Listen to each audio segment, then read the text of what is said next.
Yo, what is going on, you guys? It's Nesoa here, back with another video, and today I'm doing my updated virtual world deck profile.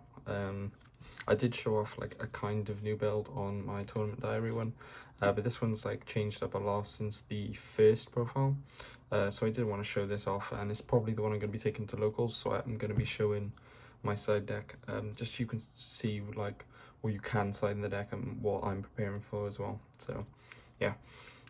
But also, Konami have decided to unban double sleeving, so we're allowed to double sleeve our cards now, which is absolutely amazing. Standard sleeves are just like, they just feel so much more durable. I don't know what's wrong with the like Japanese size sleeves, but they just seem to like bend on the corners really easily. So yeah, if you're wondering what the sleeve is, it's the Katana sleeve. It's just a clear one. I heard good things about them from Magic the Gathering players, so I just decided, oh, now that we have double sleeve in, it's the perfect time to try them out. They're just glossy on the back, so the picture looks really nice and pops, and they're just glossy on the front, so just makes the actual card pop. And they feel quite nice to shuffle and stuff, so yeah, that's what I'm using. And let's just get straight into the profile. So I am playing 3 of every virtual world monster, so 3 Lulu, 3 Niang, 3 Lao, 3 Li, and 3 Chi. Just playing 3 of everything. I was playing 2 of this in my build before, but you just need the extra name to normal summon, because if you don't open a spell and you open these 2, you need to normal summon, and this is like the best one to normal summon, because you just want this in the grave. So yeah, that's what I'm playing. You can cut it to 2 if you really need the space, but I think it's necessary just to up the consistency of the deck, because the only problem with the deck at the moment is that it's just a bit inconsistent, and if you brick, then you just lose. But yeah, it's alright. That's also why I decided to cut only 2 Nibiru and 2 Ash, because I just wanted space for 2 more cards in the spells that you'll see in a bit, and I'll let you know what they're cut for, and you'll see it doesn't like hinder the deck to go second, because the cards I've put in is like a kind of a go second-ish but can also go first card, whereas these were strictly, they were only good if you went second. And then obviously 3 Gamma is the best card in the game. So strong, especially in this deck when you like activate a spell and then activate a virtual world in hand, and you just drop this and you get like a free 6 to synchro off with. It's just so huge. Enough for the spells. 3 Kowloon, 3 Quinlong. This is pretty standard. You kind of have to play these, just because you need to open a spell to non-normal summon. But if you do need to normal summon, it's not the end of the world. 3 Pot of Desires, 3 Tact Talents. These are just consistency cards. This is the other 2 cards that I cut for the hand traps, or cut the hand traps for, because this is like, it's good going first if they hand trap you, and it's good going second to break boards. I didn't like it on my old profile, but I think that's because I had it once. I just wasn't drawing it enough. I think I was just drawing it with dead hands and then just assuming it was a bad card. But I did want to try it out with 3 this weekend to see how it does, and if it does well, then it will be sticking around. Then for the rest of the spells, 1 E-Telly, 1 Called by, 1 Monster Reborn. I think these are amazing. You can cut Monster Reborn, that is like kind of like a flexi spot. I really enjoy playing it. It just helps you let you play through stuff, so I enjoy it in the deck. And then I'm just playing 2 Trap. I know a lot of people are playing 3, and I kind of understand it. I get where they're coming from, that it's like a good card, and you need it for like combos and stuff, but honestly, every situation that I've been in with the deck, I've never really wanted a 3rd one. I've always been able to put it back with Niang, or put it back with the same, like put a trap back that's face up, just back of the deck with the other trap. So I've never ever needed 3, but I'm sure it does come up, but just through testing and stuff, I just didn't want it. I think the only time I'm going to play a 3rd trap is when we get the Reborn one from Genesis Impact. But yeah, and then for the extra deck, 1 Shen, 1 Croc, 1 Vermilion, 1 XX Saber Gotems, and 2 Cloud Castle. That's it for the 9s. I'm still playing the hand loop. 1 charge and 1 coral for the 6s. I'm not playing the virtual world one because in testing I wasn't summoning enough to warrant playing the extra card.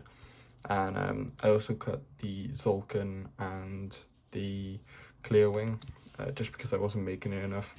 It definitely comes up and it's definitely a good card, but I just wasn't making it enough, and I wanted to try out a new card in the extra deck, which was actually, I'll quickly show you it now, is the Zeus and the Gaia Charger. I just wanted to see how this did at locals this weekend. I'm still a bit iffy on the card, but I just want to test it and see how well it does. If it does well, then it'll be sticking around. If it doesn't, then I might put the Zolkin engine back in. And now for the normal XYZs, 2 Calamities, 1 Blafnia. This helps get rid of Dragoons as well. The Fan, which is how you make the Gaia Charger Zeus. You can make it on 4 materials if you don't use Fan's effect. If you do, then you still make it on 1 Send, and then 1 Break Sword, because Break Sword in your spell away after you've negated something to then get a pop and then get a search with a spell is just so powerful, and it's really underrated card. And then for the side deck, in my tournament report that I did before, I said that I wasn't prepared enough for back row decks, and I think this side deck reflects it. I haven't gone too heavy into the back row decks, but I have put in cards that will help me play against those matchups. So yeah, I'm playing 1 Pankratops, 2 Lancia, the 3rd Ash, the 3rd Nib, then 3 Droplets. I really liked this when I played it last week, so I decided to put the extra 2 in because I was only deciding 1 last week, and I really enjoyed it. So I upped it to 3 so I could just see it more. Because in this deck as well, it's just so free. You can send a spell, get a search, or send a Nyan, so you have the Nyan engraved to just normal summon a 3 to get into it. So good. And then 2 Dark Ruler just in case, where there's like a load of combo decks. So I have the Droplets and the Dark Rulers to just break boards basically. And then for the spell, for the last spell, we're playing 1 Harpy's Foe Duster. This is just for back row decks, just to remove everything from the field. It's good. It's not the best card in the game, but it comes up. And then 1 Soul Skill Drain. This is just so free in this deck. Everything activates in hand. The only thing that really stops you from is like the Synchros and the XYZs. But honestly, the amount of damage it does to the opponent, like it doesn't even matter. And then for the back row decks, we're siding 3 evenly. Just because this hits Eldritch as well, whereas Lightning Storm doesn't. And that's the main thing. And you don't really care about your battle phase in this deck. You can just summon VFT main phase 2. And then pass back to them, they're not doing anything anyway. So yeah, that's just how the deck goes. I'm really happy with the list, to be honest. In testing, it's actually working out really well. But I just want to see how some cards work, like the Tact Talents and like the Zeus, to see how well they perform in the deck before I give my final opinions on those cards. Because I wasn't liking them before, but I thought I might as well take them to a locals, see how they do in like a competitive environment that's not just on like DN or something, and see how often they come up. I think with playing the triple tax as well as the Zeus, there'll actually be situations where I can steal an XYZ from my opponent and then Zeus over my opponent's monster after attacking with it, which I think may come up. It's probably not going to come up a lot, but I think the triple attack with Zeus is probably a good combo to stick with. Yeah, just the ability to just overlay on top of your opponent's mon, so you don't even have, because you can't really link off with your opponent's monster. So if you do steal it, you got to steal it for that turn, and then if it's not a level 3 or a level 6, you can't do anything with it. Because that's all this deck does, is like uses 3 6s or 9s. It can take out a 9 as well. But yeah, so I think if they leave like an XYZ or even leave their own Zeus, and then you steal it with attack talents and Zeus over it, I think that's like going to be the only play in which you get to keep the monster that you attack talents away. So most of the time with attack talents, you'll have to like rip a card out of the hand or destroy a tomb.